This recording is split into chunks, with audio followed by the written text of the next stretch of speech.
चर्चा का उद्देश्य क्या है, क्या होना चाहिए। शुरू शुरू में देखिएगा आप लोग कि जो महादेव को गुरु मानता है और गुरु चर्चा शुरू करता है, उसको बहुत सारी अनुभूतियां आने लगती हैं और तेजी से वो बढ़ता है। धीरे धीरे धीरे धीरे उसका मन धरती के आकर्षण में भागने लगता है।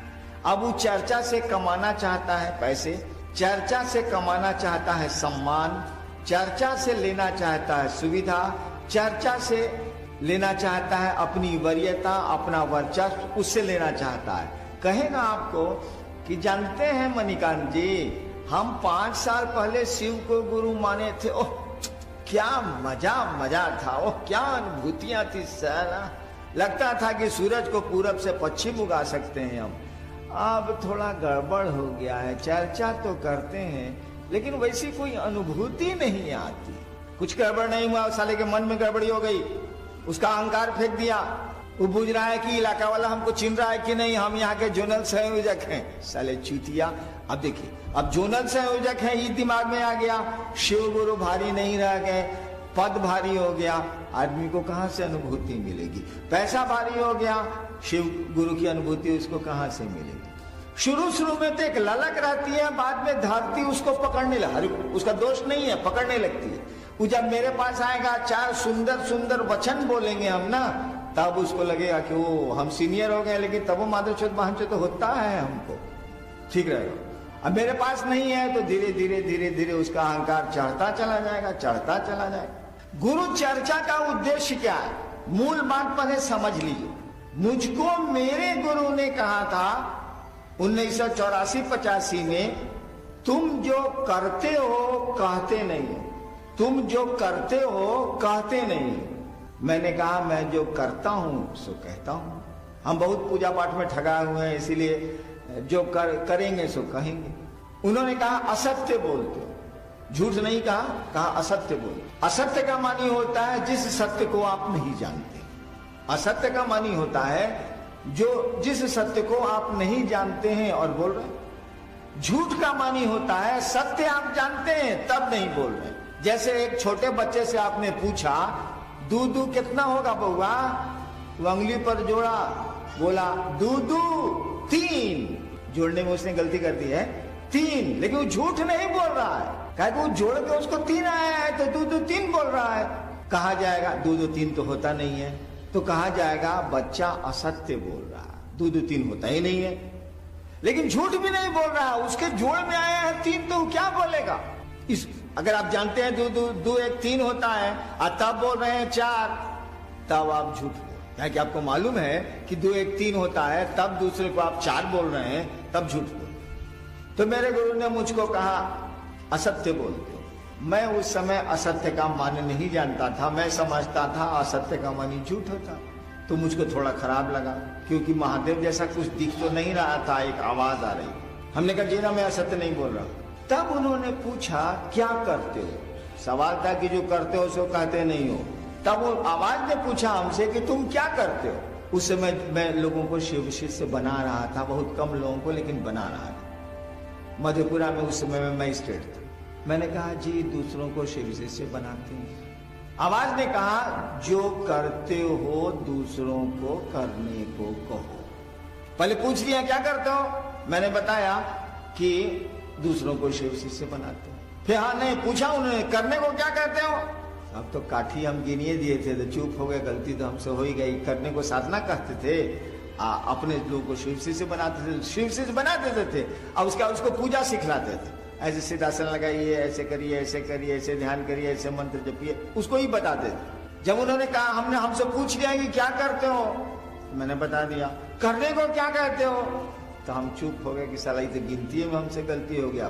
करते हैं हम दूसरों को शिव से बनाते हैं और उसको करने के लिए पूजा बताते हैं, साधना बताते हैं। चुप हो गया। आवाज ने कहा जो करते हो दूसरों को करने को कहो।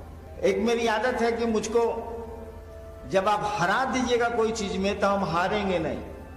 आरा छपरा में क्या होता है कि खेत का नापी हो जाता है, अमीन आके नाप देगा, ये आपका खेत हुआ, ये आपका खेत होगा, और उसका खूंटा गड़ता है कि आपका खेत है, ये आपका खेत है। जहां खूंटा गड़ाना शुरू हुआ कि खेत वाला कहेगा खुटवा तो वही जा गौड़ी जहां हम कहते नहीं, नपला से ना हुई, यानी सुनेगा नहीं वो कुछ। नाप दीजिए जो करना कर ली। तो मेरी आदत है, हमको हरा दीजिएगा ना तो हम खोज खोज के आपसे लड़ेंगे कि हारे नहीं हम, मेरा अपना स्वभाव। तो हमने महादेव से कहा, उस आवाज से कहा महादेव को प्रचार की जरूरत है। तुरंत मैं समझ गया कि इससे महादेव का प्रचार होगा। हमने कहा महादेव को प्रचार की जरूरत है। उस आवाज ने एक वाक्य हमको कहा, उस वाक्य से मैं सारी बात समझ गया। लेकिन जहां ठहरा था वो एक मजिस्ट्रेट का डेरा था, हम भी मजिस्ट्रेट थे, हम गए पटना जा रहे थे, बेगूसराय में ठहरा था मैं। वो तब तक चाय लेके आ गया। हमने कहा सर सुनिए ना, सीनियर थे रिटायर कर गए, सर सुनिए ना ऐसे ऐसे हुआ।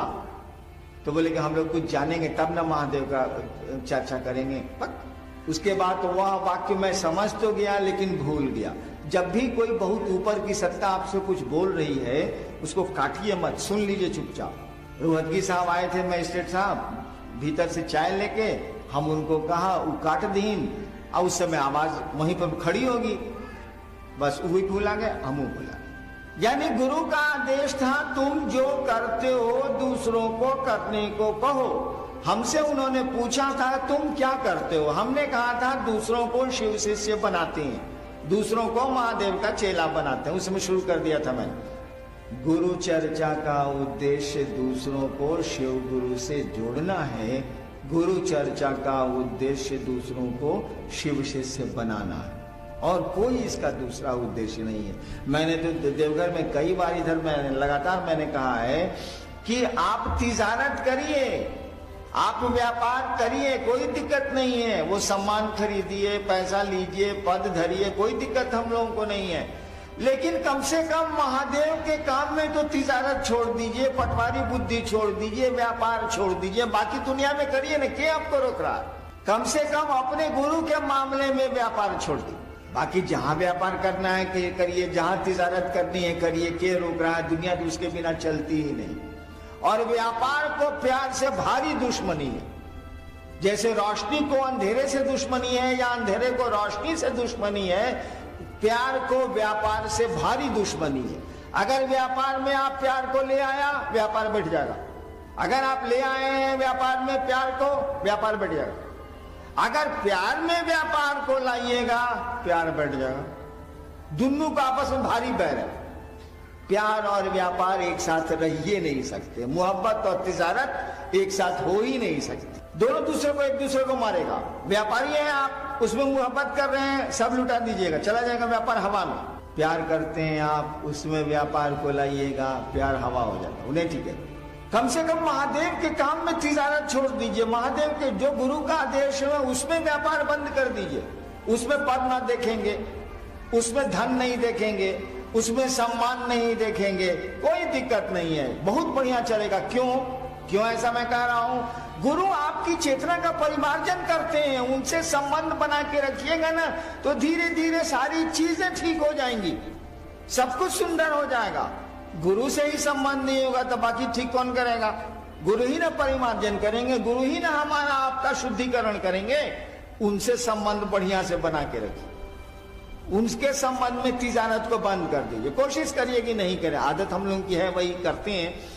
उनसे संबंध बनाने में हम लोग कुछ नहीं सोचेंगे, सबको समेट के चलेंगे, सबको अपना समझेंगे, बाकी जगह अपना अपना धंधा करेंगे, कोई दिक्कत नहीं है। बाकी जगह अपना अपना काम करेंगे, व्यापार करना होगा करेंगे। तो गुरु चर्चा, शर्मा जी बैठिए चुपचाप, 5 आदमी में भी कप हो रहा है। महिलाओं को बोलिए चुप रहने के लिए, नहीं तो बाहर जाएं। कुर्सी पर बैठी हुई महिलाएं चुप रहें कृपया।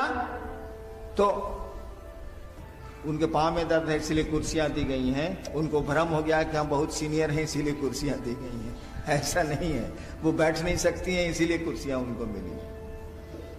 तो चर्चा का उद्देश्य दूसरों को शिव का शिष्य बनाना। आप चर्चा करते हैं तो ये सोच के जाइए कि हे महादेव ऐसी दया करिए, ऐसी दया करिए कि लोग आपको गुरु बना ले, फिर हमको जाना नहीं पड़े, वही लोग मुझको बुलाएं कि दीदी जाइए ना, कमाल गुरु के बारे में बताइए। आप 1 महीने में आइएगा ना, पूरा मोहल्ला को हम शिवसित हम ही बना के रखेंगे, तब आप आइएगा ना, आप जाइए ना, अरे कमाल हो गया। जब गुरु की दया के तहत आप शिव ये सोच के जाइएगा कि हम चर्चा कर रहे हैं, कोई शिव को अपना गुरु मान ले, हे महादेव आप ऐसी दया करिए ना, आप ही का ना आदेश है। और तब देखिएगा परिणाम कितने सुंदर आने लगे हैं, कितना आपको भी अच्छा लगेगा, दूसरों को भी अच्छा लगेगा। जो शिव को गुरु मान बैठे हैं वो थोड़ा